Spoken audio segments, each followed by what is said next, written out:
Morning guys, and welcome back to the channel. Right, it's a happy Monday morning in here. We've got tons of work, so I'm just going to give you a little run through of what we've got going on here at the moment. So we've got a 3-door Cosworth block here. So this is the 205 block, and so this has come in for some checking and machining. It's been partially machined in the past, but the trouble is with this, and we've had this quite a few times before, where you see these grooves in the block here. Now this is where it's been wire wrong. So this is obviously back in the day before the multi-layer steel gaskets. You've got, what they did was machine down probably just over half a mil, so about 25 thou or so, and fitted wire rings in there, 1 mil wire rings. And what the idea of that is so when you put the fibre gasket on, it eats into the fire ring and sort of gives you a bit of extra seal. But the trouble is these days we don't need them. We run a Victor Rhines multi-layer steel head gasket, and so what we've got to do with this is machine these out. So by the time these are out, we're going to end up taking about 25-30 thou off the block. So then what we have to do is do a dummy build and machine the pistons to suit to get the right jut out, and obviously compression ratio. The bores, although they've got a little bit of surface rust, these are perfect. So we're just going to deglaze those, run the hone down there, and then that's the block finished. So as soon as the pistons come, which we have ordered, we shall get modifying those after the dummy build. Right, so this job, sorry if it's a bit noisy in here today guys. I am, as much as women say we can't, I am multitasking. And so I've got various machines going. We've got John down there on the crank grinder, grinding a Cosworth crank. Carlos on the shot blasting machine over there. So this here is the Type 9 gearbox that I built just before Christmas. I think I did a video on this. Basically we've had it back. The customer complained that he could only get 3rd and 4th, and I thought, well, that's very strange, because I could get all the gears before it left here, certainly, because obviously I always try it, so I could not picture what he'd done. So basically we went and got this gearbox picked up.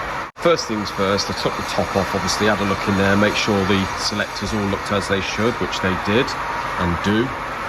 So we've had the casing off the end here, and I've checked all this, and I'm scratching my head. I could not think what had happened. Now, the only thing I did notice is when we took this off, there was obviously a bit of oil left in the bottom, and once that oil had drained away, I found a little pore, and it's one of the 3 pores that go inside this selector drum here, if you know what I mean. If any of you have looked inside a gearbox, inside here you've got 3 pores on a spring, and they're the pores that sort of centralise this drum and only let it go so far one way or the other, and sort of let it centralise itself in between the 2 synchros. I've had this apart, and I think what's happened, the only way that's come apart is, having spoke to him, you've got the selector rod here that goes right through. I've obviously checked all the pins and made sure it's all as it was, but you've got a bit sticking out the end here, and obviously when you pull the gear stick back into 4th, say for instance, or over in 2nd, this rod sticks out the end probably about 1 inch. So it sort of goes like this. That's in the neutral position. Right back flush will be in the 3rd position, say, so the selector goes back. And what you've got in the end of the bell housing is you've got a hole there, and that hole is to allow that shaft to go through into. What he's done is he's assumed that shaft should be flush all the time. He's hit it with a hammer with such a force that it's pushed this 5th gear drum over, and the little cat's paws have fell out into the bottom of that casing. So I shall ring him up once Carlos has put this back together and give him the good news. So over here we have got an exhaust manifold, another exhaust manifold, think this is off something like a Talbot camper van or something, a very ancient one. But yeah, bent like a banana again. So just going to put another cut on there, and keep that chomping away. So I'll quickly show you this machine here that we do the head and the block refacing on. It's a single tip cutter, which is this cutter here.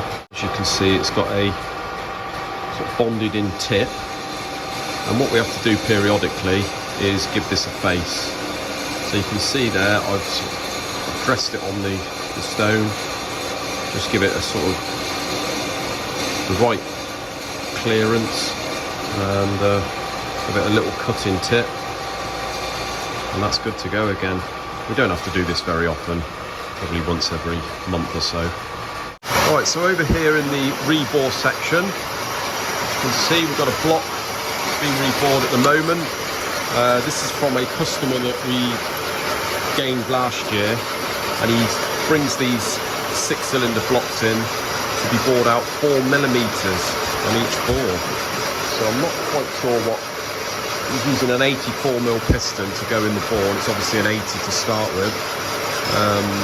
But we've got that block there that we've got to do. We've got 2 others here we've got to do. We've got a straight 6, I think that's a Lexus block that we've got to bore. We've got various barrels in here that we've got to bore for a RKTV customer of ours. We've got the Land Rover here that we've already bored to +20. All I've got to do is just set that up once the Cosworth is finished and face the top and just finish honing the bores, and that's done. And that's all the boring for Exeter Engineering done then, I think. Yes, because I've just finished the little 1275 down there. So yeah, these are going to be chomping away. Then, yesterday, got our good friend Dave Pritchard from Bristol. Whether any of you have heard of Dave, but he's proper clued up in the Cosworth world. He's been building Cosworths far longer than I have, to be honest with you. But obviously he doesn't do the main machining himself, so he's started, we gained him a couple of years ago. He brings down sort of blocks and heads at a time, cranks and what have you. So what we've got here, we've got a Cosworth cylinder head to be refaced. This is a 4-wheel drive head, just for a very light lick. We've got a very nice crankshaft here that's been sort of polished and knife edged, so that one's just got to be checked. This crank here has got to be ground to 0.25 on the mains and the big ends. We've got a block here which we've got to fit ductile iron liners, and you can see it's got the 6 long studs already put in the middle, so we've just got to do the 4 outers, and that'll be using the Julian Godfrey head studs, which Dave and I use. This block here has got to have 10 studs put in, and also ductile iron liners in as well, and obviously face both.